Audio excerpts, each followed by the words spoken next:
नमस्कार मित्रांनो, मी अमोल आणि आपण पाहतोय दी अमोल टॉक्स. खरं तर आत्ता जे मार्केटमध्ये चाललेलं जे इन्फ्लेशन आहे, एनर्जी क्रायसिस आहे आणि जो खरोखरच जी पॉवरचा जो वापर केला जात आहे, सर्वसामान्यांना होत असणाऱ्या अडचणी आहेत, ह्यावर थोडंसं आता आपण डिटेलमध्ये बोलणार आहे. थोडासा व्हिडिओ मोठा होण्याची शक्यता आहे, नक्की पूर्ण बघा. आपण बघतोय की गेले जवळपास 4-5 वर्ष पेट्रोलचे रेट्स अराऊंड 104वर 104वर स्थिर होते. ज्यावेळेस क्रूड ऑइलचे रेट आहेत ते $60-70 याच्या अराऊंड होते. ज्यावेळेस त्याच्या अगोदरही जवळपास कोविडनंतरचा काळ होता, काही वेळा तर निगेटिव्हमध्ये प्राईस गेले होते. म्हणजे आमचं क्रूड ऑइल तुम्ही न्या आणि आम्हीच तुम्हाला पैसे देणार. त्यावेळेस देखील हे रेट सेमच होते. इतका प्रचंड काळ कंपन्यांनी प्रचंड प्रॉफिट घेतलं. त्यानंतरच्या काळात तुम्ही बघत असाल की गेले 4-5 वर्ष आपण इथेनॉल ब्लेंडेड म्हणजे थोडक्यात मिक्स पेट्रोल वापरतो आहे. ॲक्च्युली इथेनॉलच्या ब्लेंडिंगच्या अगोदर आपल्याला सांगण्यात काय आलेलं होतं की इथेनॉलचं ब्लेंडिंग झाल्यानंतर पेट्रोलचे रेट्स कमी होतील. पण आपण इथेनॉल जवळपास 20% मिक्सिंग असणारं जे पेट्रोल आहे ते देखील आपण इथेनॉल देखील पेट्रोलच्याच दरानं खरेदी करतो आहे. त्याचा कोणताही बेनिफिट सर्वसामान्य लोकांना हँडओव्हर केला गेला नाही. ज्यावेळेस क्रूड ऑइलचे रेट्स कमी होते त्यावेळेस देखील त्याचा बेनिफिट्स कोणताही डायरेक्ट सर्वसामान्य जे करोडो युजर्स आहेत त्यांना हँडओव्हर केला गेला नाही. मार्केटमध्ये आत्ता वॉर क्रायसिस आहे, युद्धजन्य परिस्थिती आहे.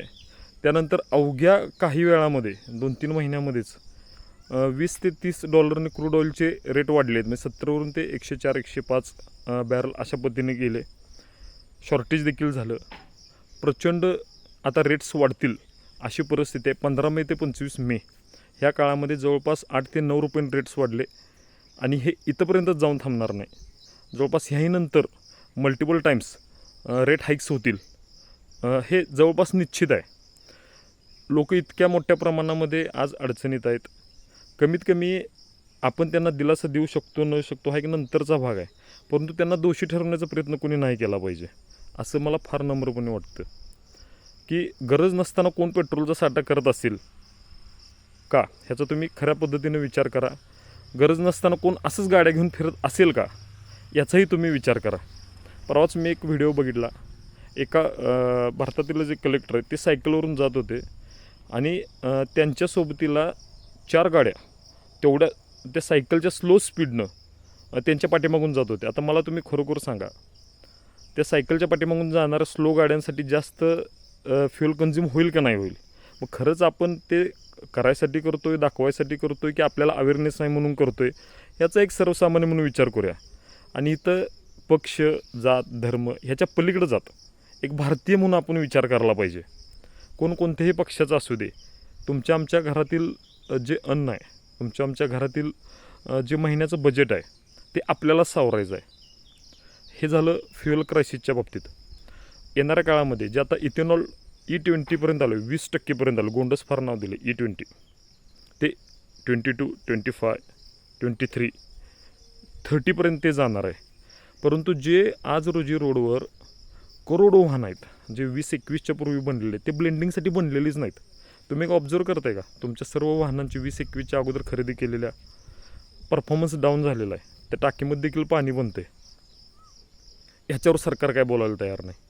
ठीक आहे, ज्यांना ब्लेंडेड पेट्रोल घ्यायचं आहे त्यांना कमी रेटनं ते द्या. नॉर्मल रेटनं जे 100% प्युअर पेट्रोल आहे त्याचं देखील तुम्ही ऑप्शन ठेवलेला नाही. ज्यांना स्वतःच्या वाहनांची काळजीच घ्यायची आहे त्यांच्यासाठी देखील तुम्ही ऑप्शन ठेवलेला नाही. नक्की सर्वसामान्य लोकांनी करायचं काय, हा झाला एक महत्त्वाचा विषय. ह्यातील एक दुसरा एक विषय आहे, ज्या मोठ्या प्रमाणामध्ये आपण आता इथेनॉलचं ब्रँडिंग करतो आहे, जगामध्ये त्या ताकदीनं का इथेनॉलचा आज देखील वापर होत नाही? एक साधा विचार करा. पाण्याचं प्रचंड शॉर्टेज असणारा भारतासारखा देश आहे, उष्णकटिबंधातला देश आहे. 1 लिटर इथेनॉल तयार करण्यासाठी किती लिटर, किती शेकडो, किती हजार लिटर पाण्याचा वापर करावा लागतो हे तुम्ही फक्त गुगल करा. स्टॅटिस्टिकलच्या पलीकडे जाणारा हा विषय आहे. नक्की कशासाठी इतक्या मोठ्या प्रमाणामध्ये इथेनॉल ब्लेंडिंगच्या गोष्टी चालू आहेत, ह्याचा देखील विचार झाला पाहिजे. इन्फ्लेशन, रिटेल इन्फ्लेशन 4%पेक्षा जास्त गेलेलं आहे. फूड इन्फ्लेशन अराऊंड 5% आहे. आणि जे होलसेल इन्फ्लेशन ज्याला आपण घाऊक महागाई म्हणतो ते अराऊंड 8% जादा गेलेले आहे. आणि ह्या सगळ्याचा परिणाम संपूर्ण घराच्या बजेटवर, तुमच्या वार्षिक बजेटवर आणि खऱ्या अर्थानं जे आज रोजी काही तुम्ही सर्वसामान्य कष्ट करून जगणारा माणूस आहे त्याच्या आयुष्यावर होणार आहे. इतकी मोठी अडचण असताना आपल्याला नको ते प्रोजेक्ट्स करण्याची घाई आहे. प्रचंड आपण बाहेरून कर्ज घेतलेले आहेत. नको ते आता तुम्ही जर उन्हाळ्यात देखील जर बघितलं असाल तर एवढं प्रचंड टेम्परेचर वाढलं. हे जे सगळ्यात मोठं कारण आहे डिफॉरेस्ट्रेशन. जे आपण झाडं प्रचंड तोडलेले आहेत. आणि फक्त झाडं तोडलेली नाहीत. तुम्ही एक ऑब्झर्व केलं आहे का, जे ह्याच्या अगोदर ॲस्फॉल्ट रोड होते म्हणजे डांबरी रस्ते असायचे, टेम्परेचर वाढलं उन्हामुळे ते डांबर वितळायचं, टेम्परेचर तिथंच ॲब्झॉर्व होत होतं. जे आज आपण कॉन्क्रीटचे प्रचंड रोड केले आहेत, इट रिफ्लेक्ट्स हीट. ती जी हीट आहे ती वातावरणामध्ये जे हजारो लाखो किलोमीटरचे आपण रस्ते केले ते पुन्हा सोसायटीत पुन्हा आपल्या वातावरणामध्ये टेम्परेचर येते. जी कॉन्क्रीटची जंगलं आपण बनवलेत, आपल्याला तर फार भारी वाटते. ह्याच मार्गावर गेले 40-50 वर्षापूर्वी चीन होता. प्रचंड जंगलं तोडून, प्रचंड डोंगर तोडून, कॉन्ट्रॅक्टर लॉबी असेल, बाकी कोणासाठी असेल, त्यामधील मार्जिनसाठी असेल, चीनमध्ये त्याकाळी प्रचंड अशीच डेव्हलपमेंट करण्याचा प्रयत्न केला गेला. आज 30-40 वर्षानंतर त्यांच्या लक्षात येते की ती डेव्हलपमेंट नव्हतीच. आज सस्टेनेबल डेव्हलपमेंटकडे त्यांनी जातात. दुसऱ्याच्या उदाहरणातून आपण काही शिकणार आहोत की नाहीत, हा खरा प्रश्न आहे. जे हे लाखो कोटीचे प्रोजेक्ट आहेत, गरज नसणारे प्रोजेक्ट आहेत, त्याचा आपण ॲज ए रिलीफ ते न करता तोच पैसा सस्टेनेबल डेव्हलपमेंटवर आपण आपल्या लोकांसाठी खर्च करू शकतो की नाही, हा खरा प्रश्न आहे. लोक बोलत नाहीत, ह्याचा अर्थ त्यांना बोलायचंच नाही असं नसते. लोकांना बरंच बोलायचं आहे. त्यांनी ज्या मतदानाच्या अधिकारातून बोलू इच्छितात त्यावर देखील जर आज प्रश्नचिन्ह तयार होत असतील, लोकांना जर खात्री वाटत नसेल, आणि हे लोकांचे मत आहे, तुम्ही स्वतः घ्या, कोणत्याही तुम्ही पक्षाचा असा, कोणीही असा, त्या पलीकडे जात लोकांना स्वतःच्या जर अस्तित्वाची खात्री वाटत नसेल, उद्या काय होईल सातत्याने ह्या भीतीत जर लोक असतील, तर ॲज अ डेमोक्रेसी म्हणून आपल्याला बरंच डेव्हलप होण्याची गरज आहे.